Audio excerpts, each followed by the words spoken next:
उपमुख्यमंत्री अजित पवारांनी शरद पवार गटाचे खासदार अमोल कोल्हेंना शिरूरमध्ये पाडण्याची काल गर्जना केली। मात्र आज अजित पवार थेट अमोल कोल्हेंच्याच मतदारसंघात पाहणी दौऱ्यासाठी दाखल झालेत। कोल्हेंच्या मतदारसंघात उपमुख्यमंत्री अजित पवारांनी आज पाहणी केली। शिरूरमध्ये अमोल कोल्हेंना पाडणार या वक्तव्यावर अजित पवार आजही ठाम राहिलेत। शिरूरबाबत काल जे बोललो ते फायनल असं म्हणत अजित पवारांनी पुन्हा एकदा कोल्हेंना पाडण्याची भाषा बोलून दाखवली।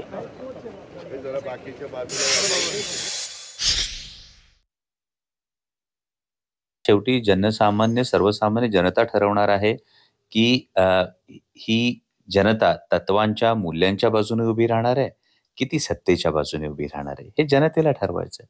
आणि जर छत्रपती शिवाजी महाराज तुम्ही सांगायचं एकदा विडा उचलला असेल, जर तुम्ही तो पण उचलला असेल, तर मला वाटतं की या केसमध्ये निवडणुका हे केवळ एक माध्यम असतं, सत्ता हे केवळ एक साधन असतं।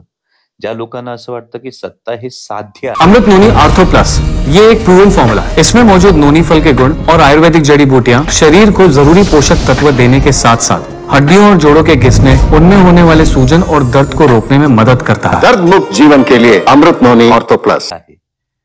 तर त्या लोकांसाठी मला वाटतं की एखादं पद असणं किंवा नसणं या फार महत्त्वाच्या गोष्टी अशा वाटतात।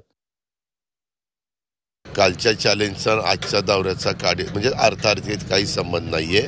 माझा हा कार्यक्रम मी अधिवेशनाच्या काळातच चेतनने आग्रह केलेला होता। मी त्याला म्हणलं होतं की अधिवेशन संपल्यानंतर आपण त्याची पाहणी करू।